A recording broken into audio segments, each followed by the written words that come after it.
जी subsidy के साथ साथ तमाम और वादे किए गए हैं और जो लोग भी अभी कैंपेन कर रहे हैं भारतीय जनता पार्टी की तरफ से वो कांग्रेस को हर तरह से निशाने पर रख रहे हैं। कहा गया है कि जो पेपर लीक्स हुआ है उसकी भी एसआईटी गठन करी जाएगी जो कांग्रेस राज्यों में हुआ है।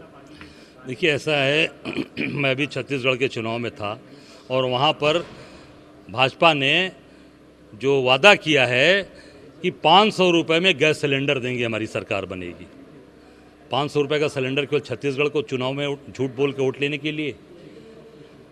अभी आप पूरे प्रदेश को 1200 में सिलेंडर दे रहे हो तो 500 रुपये में केवल छत्तीसगढ़ को क्यों दोगे भाई? उत्तर प्रदेश के लोग भी मांग करते हैं कि 500 में हमको भी चाहिए। मध्य प्रदेश भी चाहता है कि हमको 500 में चाहिए। हम प्रदेश की बहनें चाहती हैं, माताएं चाहती हैं कि 500 में दो।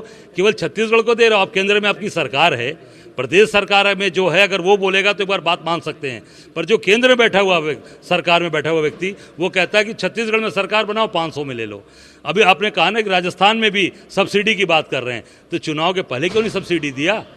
चुनाव के वोट पड़ने हैं 23-25 तारीख को, तो आप उसमें जो है सब्सिडी की बात करते हो। तो निश्चित तौर से ये जनता को जुमला है, जनता को भरमाया जा रहा है, जनता को ठगा जा रहा है। क्या लगता है क्योंकि सर इलेक्शन कैंपेन में राजस्थान में रहेंगी, साथ में उन्होंने ट्वीट में कांग्रेस के ऊपर निशाना साधा और कहा है कि कांग्रेस की जो नीतियां हैं और कांग्रेस को बीजेपी की लड़ने के बजाय वो बीएसपी से के ऊपर हमलावर हो रहे, जबकि उसको बीजेपी और वहाँ पे जीत का वो करना था।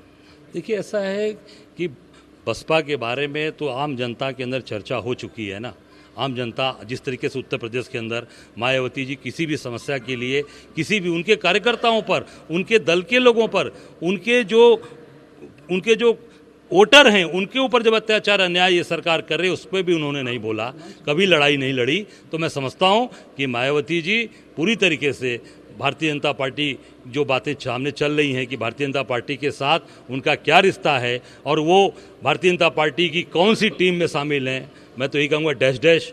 अब ये आप समझ सकते हैं कि उनका क्या रिश्ता उनके साथ है। एक और सवाल है, अभी जिस तरह से इलेक्शन के लाभ ये है कि हम किसी भी धर्म को या किसी भी जाति को टारगेट करने के लिए नहीं बल्कि सबको बराबर के अधिकार के लिए यूनिफॉर्म सिविल कोड की हम बात कर रहे हैं। देखिए ऐसा है, आप काम करिए, आपको सरकार में सत्ता में आप मिले हो, आप काम करो, महंगाई बेरोजगारी भ्रष्टाचार दूर करो।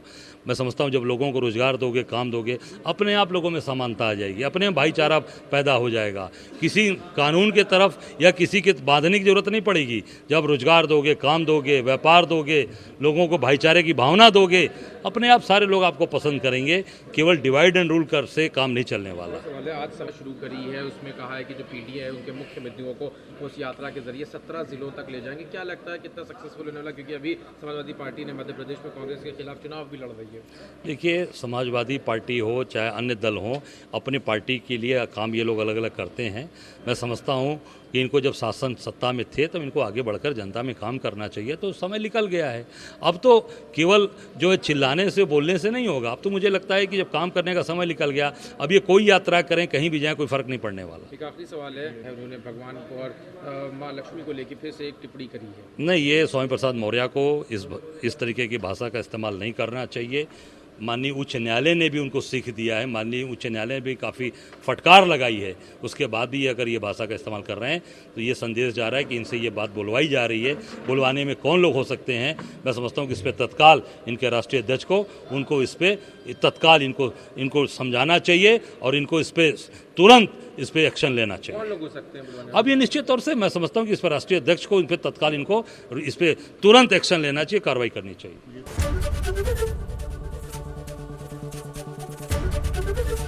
एबीपी गंगा, खबर आपकी, जुबान आपकी।